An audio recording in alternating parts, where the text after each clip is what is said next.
A blinding white light tears across the morning sky. For 1 second, everything goes silent. The birds, the voices, the city. Then the world explodes. A wall of fire races through the streets at 600 miles per hour. Buildings collapse like paper. Shadows burn into concrete. Human bodies turn to ash in milliseconds. And in that single flash, 80,000 people simply vanish. This isn't a movie. This is August 6th, 1945.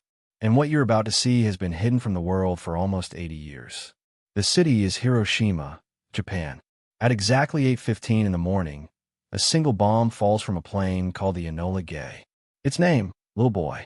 Its power, equal to 15,000 tons of TNT. But here's the part they don't tell you. The people on the ground had no idea what was coming. They thought it was just another plane, just another day. They were wrong. Let's rewind to understand how we got here. It's 1945.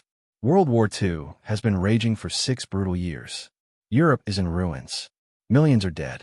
Cities are destroyed. But in the Pacific, the war between America and Japan is getting worse every single day. Japanese soldiers are trained to never surrender. They fight to the death. They use kamikaze pilots who crash their planes into American ships on purpose. The battles are horrific. Iwo Jima, Okinawa. Thousands of American soldiers die trying to take tiny islands. In Japan, they refuse to give up. Their military leaders say they'll fight until every last person is dead. American generals look at the map. They see the Japanese mainland ahead, and they realize something terrifying. If they invade Japan, the war could last years. Millions more could die, both Japanese and American. So they start looking for another way. A secret way. A weapon so powerful that it would end the war in seconds. Deep in the deserts of New Mexico, something is happening. It's called the Manhattan Project. Thousands of scientists are building a weapon that's never existed before. An atomic bomb. They work in total secrecy. Even their families don't know what they're doing. The lead scientist is a man named Robert Oppenheimer. Brilliant. Haunted. Driven. He knows that if this weapon works, it will change the world forever. And on July 16th, 1945, they test it. The explosion is so bright, people see it from 200 miles away. The heat is so intense, the desert sand turns to glass. The mushroom cloud rises 7 miles into the sky. Oppenheimer watches in horror. Later, he'll say he thought of an ancient Hindu text. Now I am become death, the destroyer of worlds. The bomb works. And now the question is simple. Will they use it? President Harry Truman faces an impossible choice. Drop this weapon and kill thousands instantly. Or invade Japan and watch millions die slowly. He chooses the bomb. 2 cities are selected as targets. Hiroshima and Nagasaki. What happens next will haunt humanity forever. August 5th, 1945. Night. On a tiny island called Tinian, American airmen prepare for a mission unlike any other. They load a 10-foot-long bomb into a B-29 bomber. The plane's name, Enola Gay, named after the pilot's mother. The pilot is Colonel Paul Tibbets. He's 30 years old. He and his crew have trained for months, but they don't know exactly what they're carrying. They just know it's powerful. Very powerful. At 2:45 a.m., the Enola Gay takes off. Inside the bomb bay, Little Boy sits quietly. Inside that bomb, 141 pounds of uranium wait to split apart. The crew flies through the darkness. 6 hours to target. Most of them try to sleep, but some just stare out the window, wondering what's about to happen. Meanwhile, 1,500 miles away, Hiroshima is waking up. It's a beautiful summer morning. Families are eating breakfast. Kids are getting ready for school. Workers are heading to factories. Hiroshima is a city of 350,000 people. It has military bases, sure, but it's also full of regular people. Grandparents, babies, teachers, shop owners. Most of them have never seen combat. At 7 a.m., air raid sirens go off. Japanese radar has spotted American planes approaching. People rush to shelters. They've done this drill hundreds of times. But then the all-clear sounds. The planes were just doing reconnaissance, checking the weather. People relax. They come back outside. Kids go back to playing. Adults go back to work. The city returns to normal. That's when the Enola Gay arrives. 8:15 a.m. The Enola Gay is 6 miles above Hiroshima. The bombardier, Tom Farabee looks through his sight. He can see the city clearly. The rivers, the bridges, the buildings. His target, a bridge in the center of the city. He adjusts the crosshairs. Bomb away, he says calmly. Little boy drops. It falls for 43 seconds. During those 43 seconds, life continues below. A woman hangs laundry. A man rides his bicycle. Children laugh at a playground. None of them know. Then, at exactly 1,900 feet above the ground, the bomb detonates. The center of the fireball reaches 1 million degrees. That's hotter than the surface of the sun. In the first millisecond, everyone within 1,000 feet simply evaporates. Their bodies turn to gas. No remains. No trace. Just gone. The flash is so bright, people 10 miles away see it through closed eyes. Then comes the blast wave. It moves outward at the speed of sound. Buildings don't just collapse. They disintegrate. Concrete walls explode into dust. Steel beams bend like rubber. Entire neighborhoods vanish in seconds. People are thrown through the air like dolls. Glass shards become deadly missiles. The heat wave follows right behind. It's so hot that skin melts. Clothing catches fire. Rivers boil. People jump into the water to escape the flames. But the water is boiling too. And then comes the wind. First, the blast pushes everything outward. Then it reverses. The wind sucks everything back toward the center. Back toward the fireball. People are pulled off their feet. Debris becomes a hurricane. And above it all, the mushroom cloud begins to form. It rises 40,000 feet into the sky. Pilots in the Enola Gay, now 11 miles away, feel the shock wave hit their plane. They look back. What they see will give them nightmares for the rest of their lives. This is the part they don't show you in history books. When the smoke clears, Hiroshima is gone. Not damaged. Gone. The city center is completely flat. Just rubble and fire. But the people who survive the blast face something worse. Thousands are wandering the streets, burned beyond recognition. Their skin hangs from their bodies in sheets. Their hair is burned off. Their clothes have melted into their flesh. They walk with their arms held out in front of them because it hurts too much to let their skin touch. Survivors will later call them the walking ghosts. Many of them don't even know they're dying. They look for their families, their homes, their children. But everything is ash. A 12-year-old girl named Sadako Sasaki survives the blast. She's 1 mile from the explosion. She seems fine. She goes home. She finds her mother. They think they're lucky. They're not. Because the bomb released something invisible. Radiation. And radiation doesn't kill you right away. In the days after the bombing, strange things start happening. People who seemed healthy begin to get sick. Their hair falls out in clumps. They vomit blood. Their gums bleed.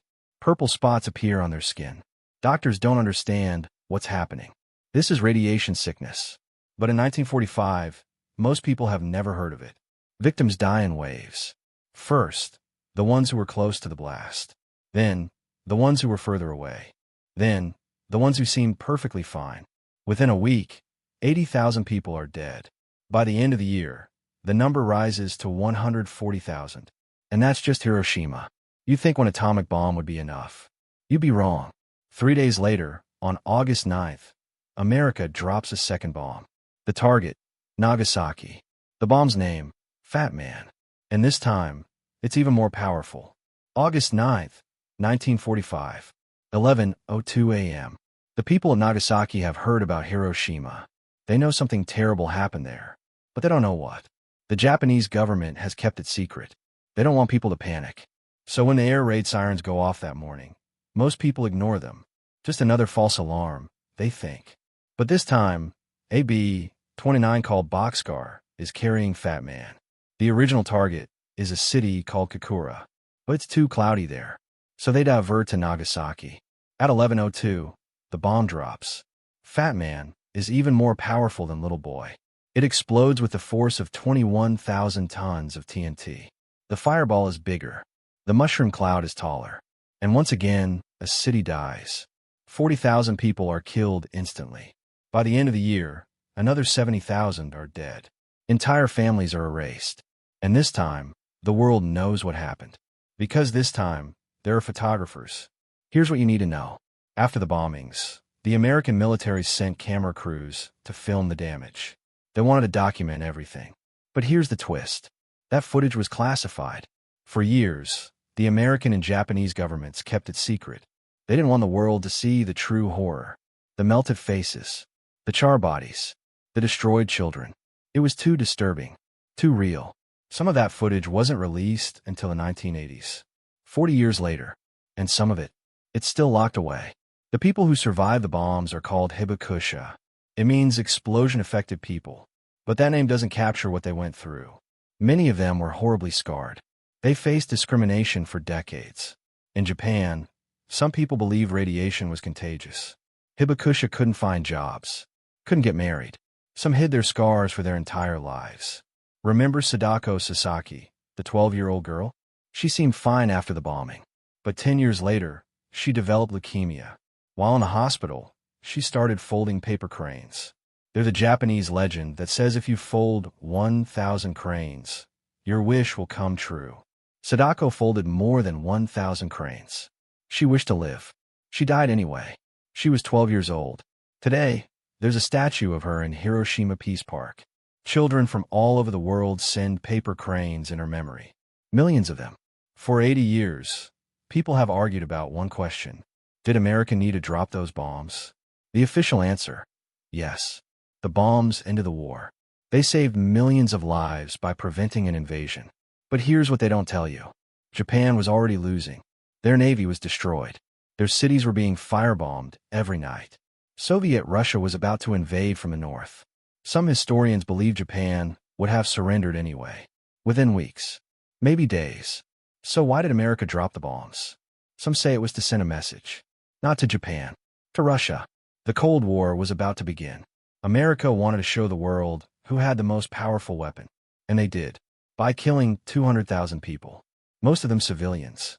Robert Oppenheimer, the scientist who built the bomb, spent the rest of his life haunted by what he created. He became an anti-nuclear activist. The government turned against him, called him a traitor. But he never stopped saying the same thing. We knew the world would not be the same. Some of the pilots who dropped the bombs never recovered. Some became alcoholics. Some had breakdowns. One of them, Claude Etherly, tried to kill himself multiple times. He sent letters to the people of Hiroshima, begging for forgiveness. He never got it. Here's a story they never taught you in school. After the bombings, American soldiers occupied Japan. They found people still dying from radiation. But American military doctors were forbidden from treating them. Instead, they were told to study them, to take notes, to document the effects of radiation on the human body. Victims became test subjects. Children with radiation burns were photographed, but not helped. This went on for years. The data was classified. It was used to build better bombs. In Hiroshima, there were 12 American prisoners of war. They were locked in a jail near the city center. When the bomb fell, they died instantly. For decades, the American government denied they were there. They didn't want to admit they'd killed their own soldiers. The truth didn't come out until the 1970s. August 15, 1945. Japan surrenders. World War II is over. But something else has begun. The nuclear age.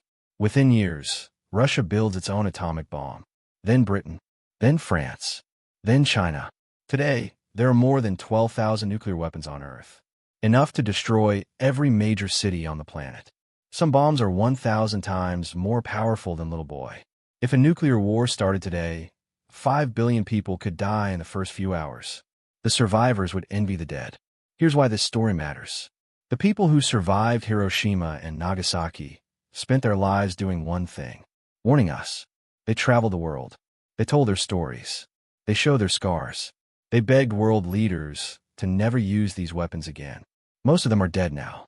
The last survivors are in their 80s and 90s. Soon, there will be no one left who remembers. And when that happens, will we forget?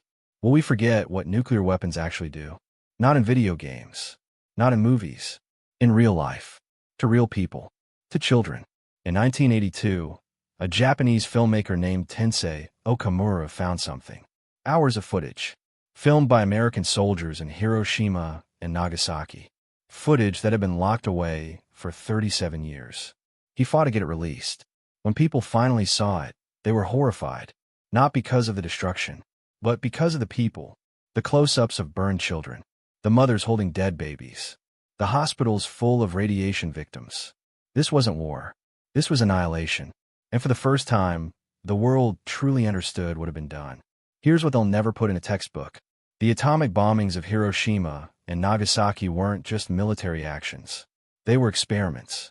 America wanted to see what these weapons would do to real cities. They chose targets carefully. Hiroshima had never been bombed before. It was untouched. That way, scientists could measure the exact damage. They picked a day with clear weather so photographers could document everything. They even dropped instruments alongside the bomb to measure the blast. This wasn't just about ending the war. It was about testing. And the test subjects were 350,000 Japanese civilians. After the bombing, children in Hiroshima wrote letters. Letters to their parents who died. Letters to siblings who vanished. Letters to friends who were never found. Most of these letters were never sent. They're kept in a museum now. One of them, written by a 9-year-old boy, says, "Dear Mother, I looked for you in the fire. I called your name, but you didn't answer. Are you an angel now? I'm still here. I'm waiting." He died 3 weeks later from radiation sickness. One of the most haunting things about Hiroshima is what they call the nuclear shadows. When the bomb exploded, the heat was so intense that it bleached everything white. But if you were standing in front of a wall, your body blocked the heat for just a millisecond, and it left a shadow, a permanent shadow, burned into concrete and stone. Some of these shadows are still there today. The outline of a man sitting on steps. The shape of a woman reaching for her child. A boy holding a bicycle. These aren't just shadows. They're the last proof that these people existed. Because their bodies are gone. Today, Hiroshima is a thriving city again. It was rebuilt. It's beautiful. But if you go there, you'll find something in the center. The Hiroshima Peace Memorial. It's one of the only buildings that survived the blast. They left it exactly as it was. Broken. Burned. Skeletal. It's called the Atomic Bomb Dome. Every year, millions of people visit it. They stand in silence. They read the stories. They see the photos. And they ask the same question.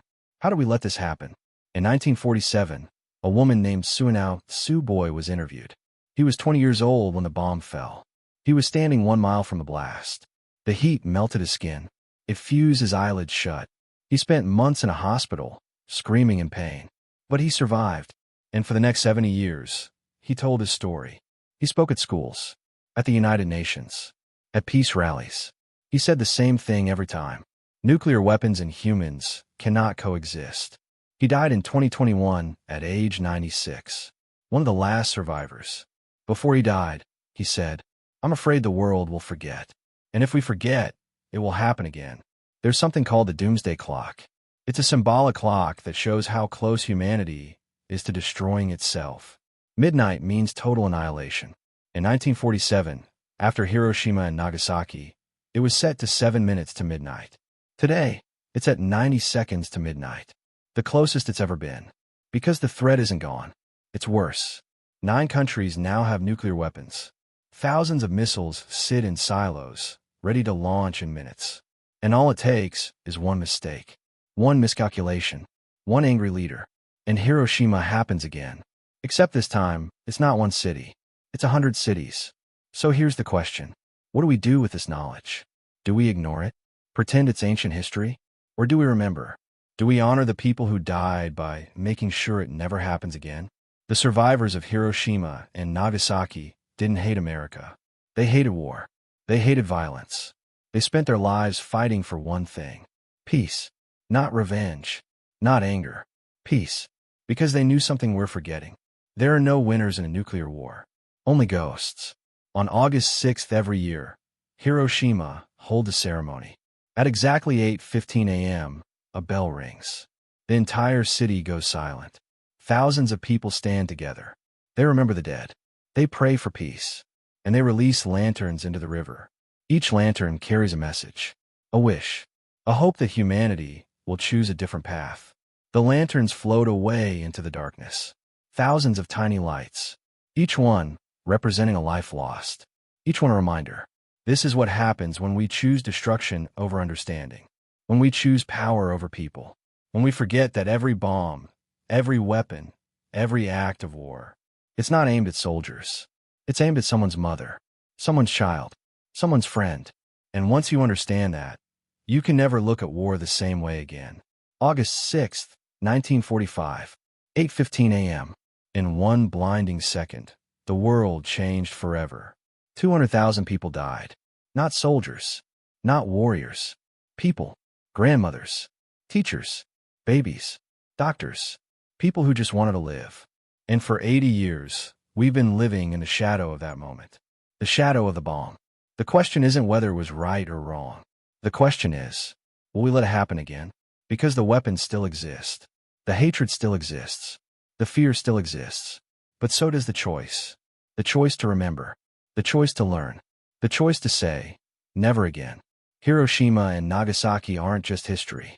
They're a warning. From the past to the future. And that warning is simple. This is what happens when we forget that our enemies are human. This is what happens when we choose destruction over compassion. This is what happens when we let fear win. We can't change what happened in 1945, but we can make sure it never happens again. We owe that to the 200,000 people who died. We owe that to the survivors who spent their lives begging us to listen. And we owe that to ourselves. Because the next time a nuclear bomb falls, there might not be any survivors left to tell the story. Remember Hiroshima. Remember Nagasaki. Not with anger, not with shame, but with the determination to build a world where no one ever has to experience that horror again. That's the legacy. That's the lesson. That's the truth they try to hide. And now you know.